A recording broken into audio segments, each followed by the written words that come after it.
Quarto tópico. Quem é Jesus? A Bíblia diz em 1 Pedro 2,21: Cristo viveu uma vida perfeita na terra. E o verso 22: o qual não cometeu pecado, nem na sua boca se achou engano.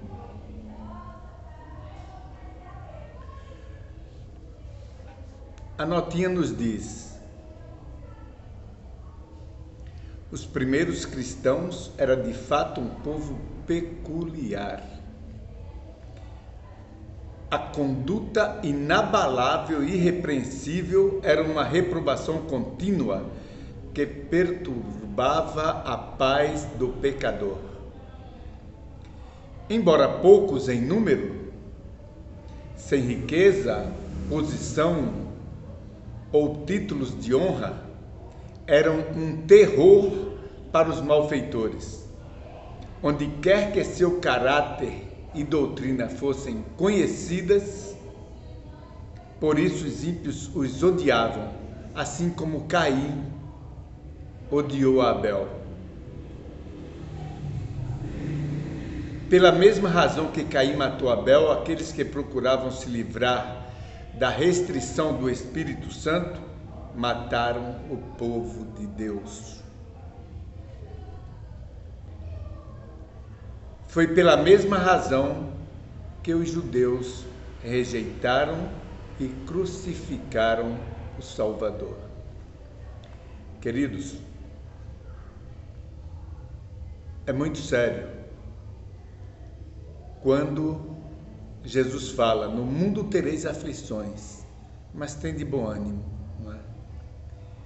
Essas aflições, muitas vezes, vêm das perseguições. E devemos estar atentos, irmãos, porque muitas vezes a perseguição vem de onde você menos espera. Então, queridos, precisamos nos espelhar em tudo que Jesus falou para nós. João 3, 19 e 20 diz o seguinte: e a condenação é esta, que a luz veio ao mundo e os homens amaram mais as trevas do que a luz, porque as suas obras eram más. Porque todo aquele que faz o mal aborrece a luz, e não vem para a luz, para que as suas obras não sejam reprovadas. Olha que coisa, né? Jesus falou: vós sois a luz do mundo. Mas muitas vezes as pessoas não querem saber nada da luz. Eles querem as trevas.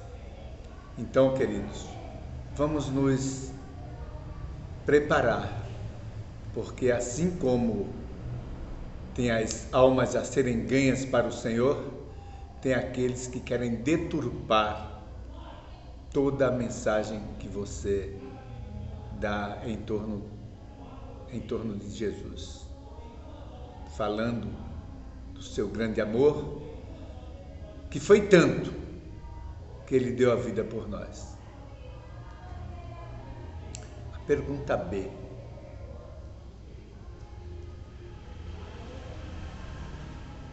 aliás, tem aqui a segunda parte: contudo, em vez de serem atraídas por ele, seus fiéis seguidores, qual a reação da maioria das pessoas?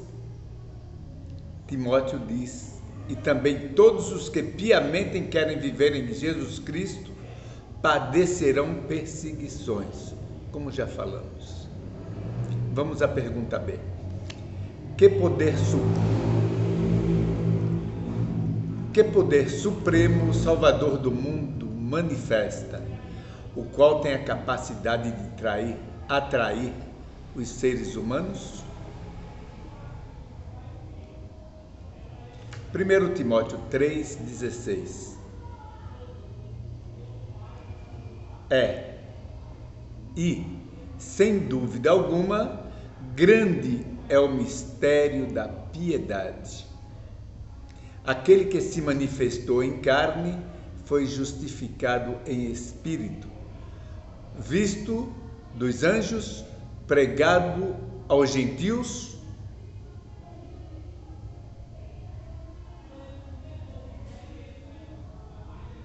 crido no mundo e recebido acima na glória.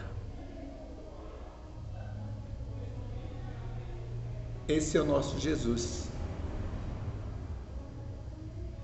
João 1:1 diz: no princípio era o Verbo estava com Deus e o Verbo era Deus. Todas as coisas foram feitas por Ele, e sem Ele, nada do que foi feito se fez.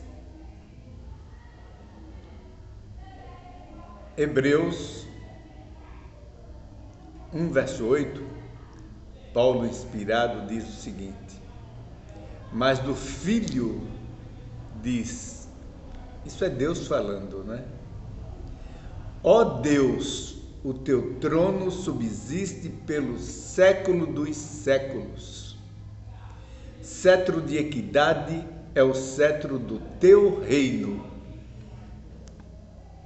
Vocês veem aqui, meus irmãos, muitos dizem que Jesus não é Deus. Porém, o Pai falando do Filho, tu és Deus. Então, queridos, quem é Jesus? Jesus é Deus. A notinha nos fala o seguinte: se Cristo criou todas as coisas, então já existia antes de tudo. As palavras pronunciadas a esse respeito são tão decisivas que ninguém precisa ficar em dúvida. Cristo era Deus essencialmente e no mais alto sentido. Ele estava com Deus desde toda a eternidade. Deus acima de tudo, bendito eternamente. Queridos, quem é Jesus? Jesus é o meu Senhor. E o Senhor é o meu pastor e nada me faltará. E nada nos faltará. Que o Senhor nos abençoe, nos guarde e que possamos estar sempre em comunhão com esse maravilhoso Jesus. Que lindo!